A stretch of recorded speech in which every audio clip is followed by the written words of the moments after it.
Hey, good morning. Here. Coffee. There you go. And I've got breakfast almost ready. Yes, I know it's not. But it's better for you than your usual breakfast. Oh, come on. It's all stuff you eat at dinner and you like it then. Okay, seriously? Yes, I'm being controlling. I'm bossy, have you met me? But also, don't you think you're drawing a bit of an arbitrary line if you can eat healthy at dinner but not at breakfast?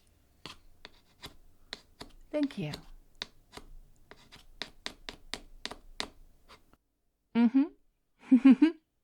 You will take what you're given and like it. I am that bossy. Oh, yeah. Yeah, even where I'm from, mothers are like that. You cannot escape. People who are serious about taking care of you will do so, whether you like it or not.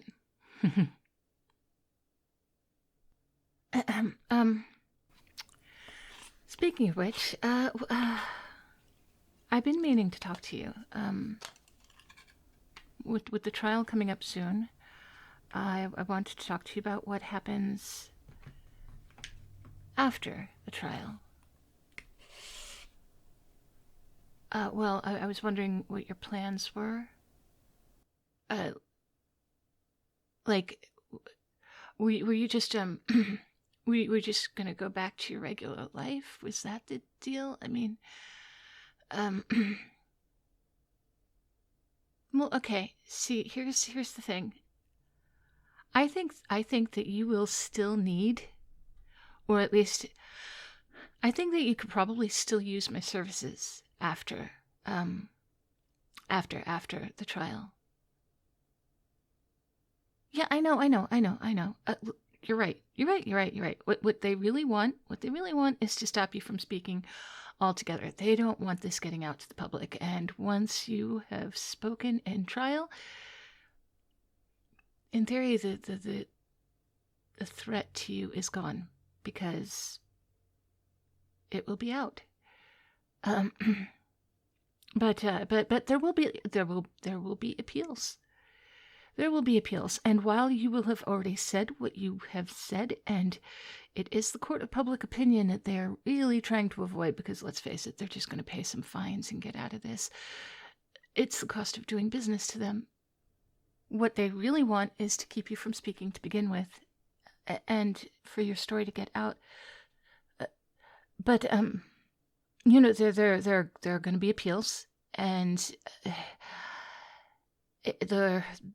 if the key witness for the prosecution was to go missing, then they would automatically, probably, win that appeal.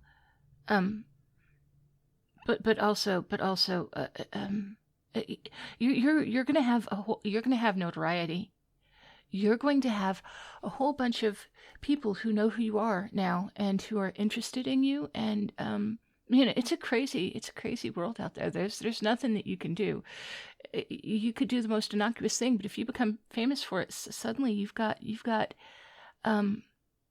weird people on the internet looking up your address and finding you and things like that. So I was thinking like, I realized that this is I realized that this is a little unusual because we thought that after the trial, you and I would just, you know, part ways and maybe occasionally message each other or email each other, or, you know, say, hey, remember that time when we lived together for a few months? But I was thinking that after all of this is said and done, after you know, the trial, it would probably behoove us if you and I were to stay together.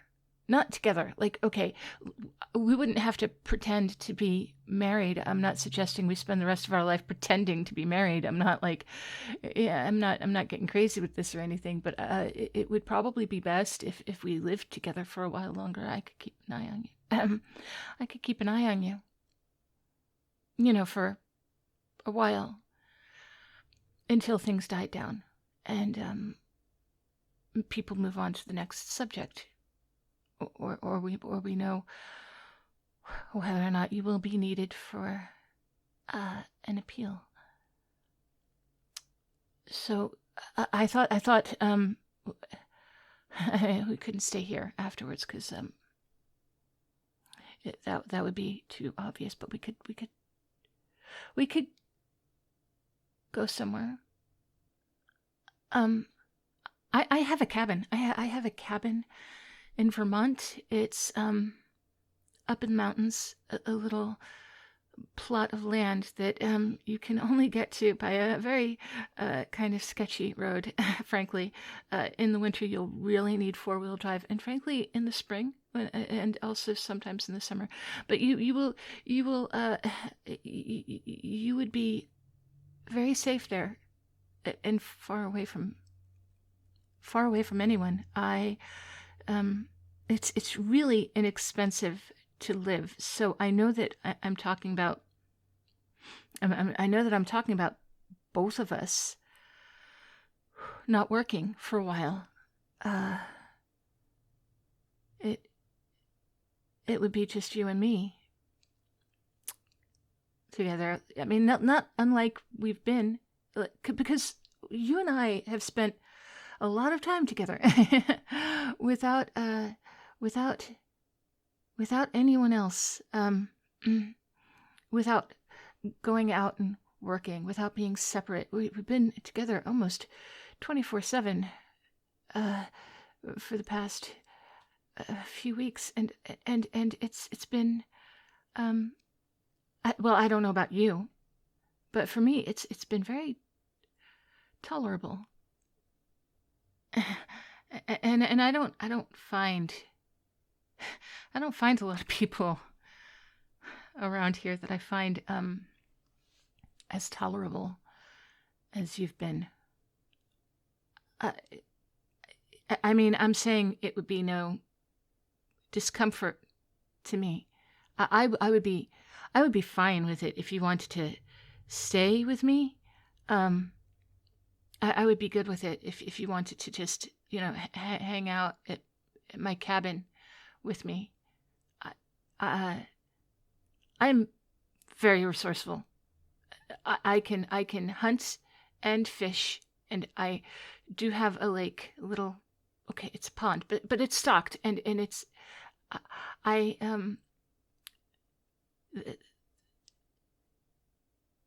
it's remote, and it's a little lonely. But nobody would bother you there. And it's sustainable.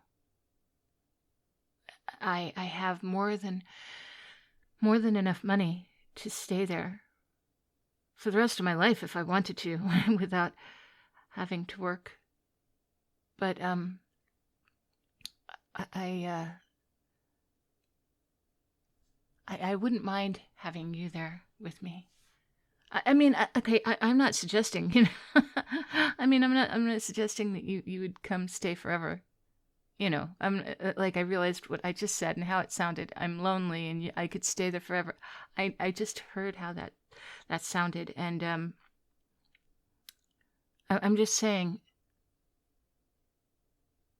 it's not just that I wouldn't mind it. And it's not just that you're tolerable. I would actually enjoy having you there, because you are not tolerable. You are enjoyable. Your company is enjoyable, and I've liked this time. I've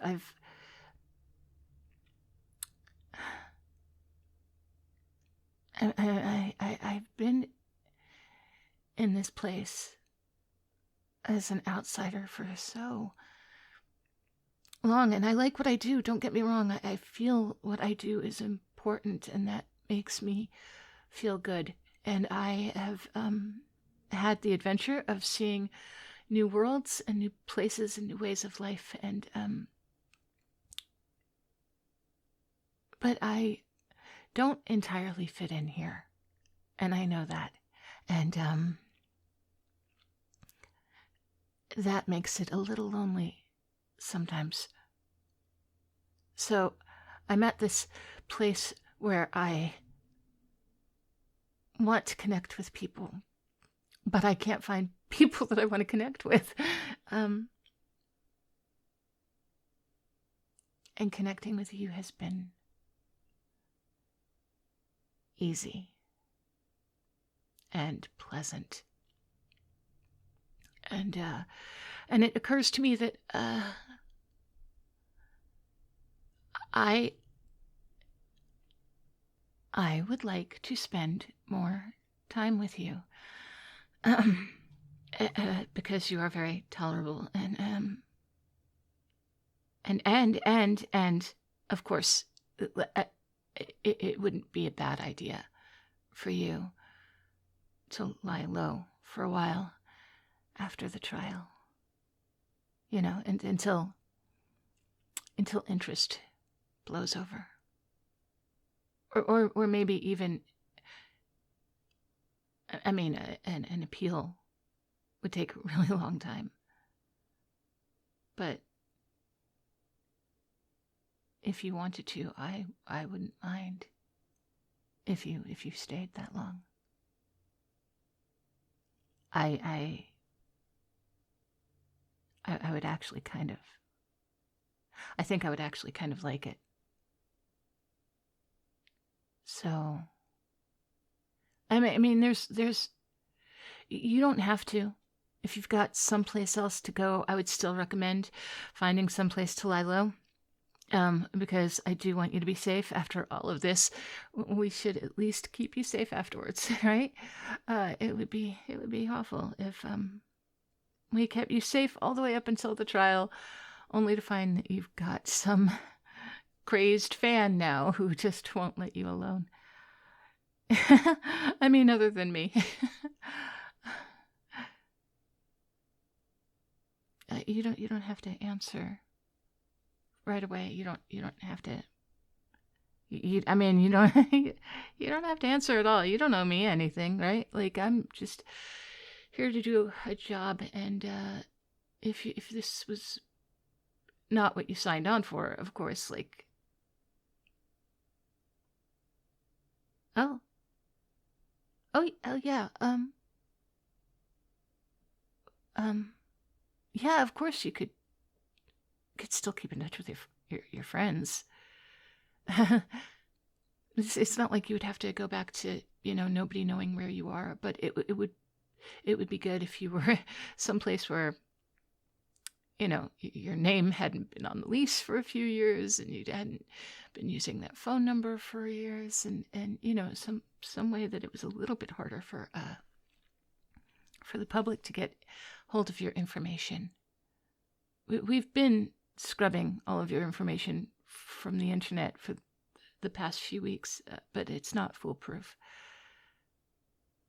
You could stay with me where nobody knows who I am, and they certainly wouldn't suspect that you were with me.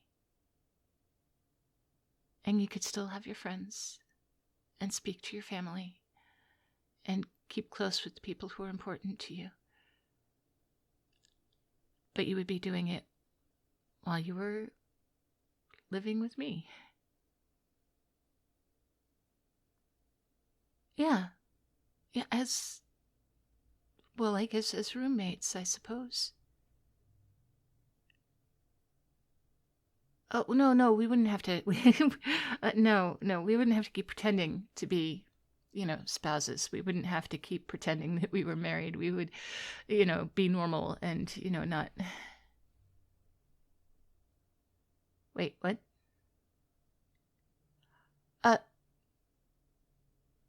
Okay, well, we don't have to pretend after this.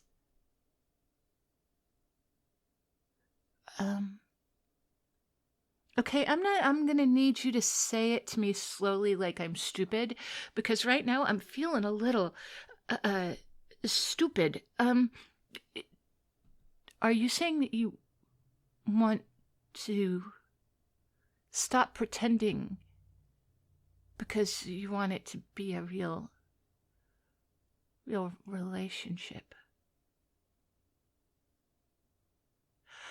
Okay. Yeah, I thought that's I thought that's what you were saying. Huh? Oh God. Oh yes. I mean not yes, I understand that. Yes, my answer is yes. I think I okay. So okay, so you asked me and I said yes, and what do we do now? Should we, is there a kiss coming? It feels like this would, I mean, yeah, okay. Oh, wait, let me put my coffee down. Here. Oh, my breath smells like coffee. I should go brush my teeth. Yes, you have also been drinking coffee. Okay.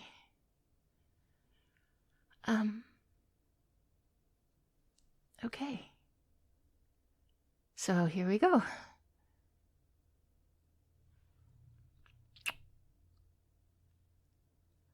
That was very good, very sweet, very good. It was a very good first kiss. It was a very brief first kiss. Yes, I would like more, please.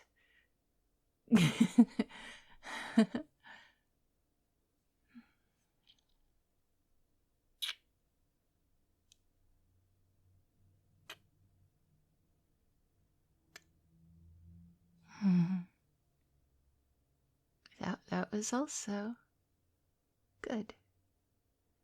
That was also very good. But I think yeah, I would like yeah, I think we should try it a little bit more. I mean, for science, you know, you don't do anything just once and master it just because you're good at it the first time. Doesn't mean you stop there.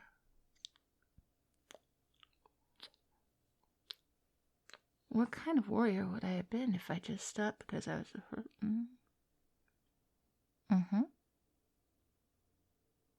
I'm done talking. No, I know it didn't seem like it because I was talking against your lips, but then.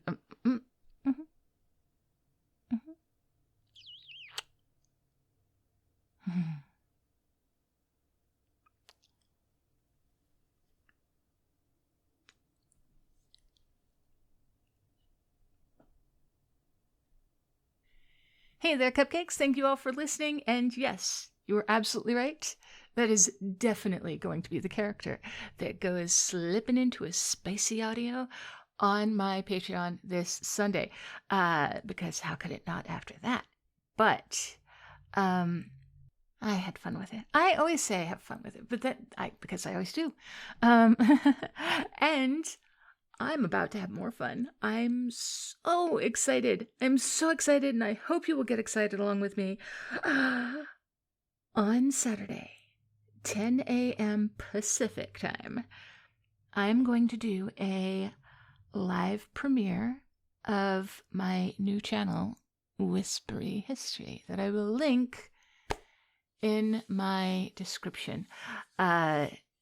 I hope you will go over there and sign up and be ready. I have the first five stories ready to go, and I'm gonna have a watch party on Saturday, and I hope you will be there. I'm super excited, almost as excited as I am to have Black Basilisk 12 as my newest channel member here. Thank you for joining, and also almost as excited as I got when I was re-listening to this audio and editing it. And I know that like toward the end of that audio that when I said, here, let me put my coffee down, that sounded like a big old heavy thud. That was a sound that sounded like a body hitting the ground. And like, admittedly, it's a big mug, but it's not that big. So but I'm all excited now because now I have a Foley effect for the sound of a body hitting the ground. I need to go do some superhero story now so that I can have a fight where I end up going, ugh. That was way too loud. I'm going to have to even that out in editing. Yeah, this makes me stupidly happy. Emphasis on the stupid. But suffice it to say, I thank you all so much for being here, for all of your likes and your shares and your comments and your subscriptions and your memberships. It makes it so that I can keep doing this and so that I can do my Whispery History channel now. And I especially thank my bakers and my pound cakes who go above and beyond making it so that I can do this. There is Pack3424, there's Deanster and Mike D and Flaws, Kuro, Semblance of Life, Sarcastic Monkey, Ang, Charles Tribble, Wheaton, Loot Curator, Lemonic Cultist, Bowman, Alton Goodbottle, Techo, Gunner's Mage, Mushan, your audio best friend, Owlface, Tom, Tomas Rogers, William Gungrave, Still Up for Grabs, Wolfie. Still Up for Grabs, Wolfie. He was briefly back to being Anya's Wolfie. And Nosti, Barry Wilburn, Estede, SLE Photo, Harper Evolution, Wolf9004, Malicilo, Bunny, Meryl, Mr. Rickles, The Penitent Anand, Darth Mythos, Red Death 48, Always Able, Old Bean UK, Kalua Bear, The Swaggy Llama, Art Low, Pierce Tailish, Christian Cleopatra. I've got to go find out what's going on with Wolfie. Sweet Wolfie. Sweet Anya. What's going on? I hope everybody's doing well. All right, and I hope you are all doing well. I hope you will all be as good to yourselves as you are to me, and I will talk to you again soon. You take care.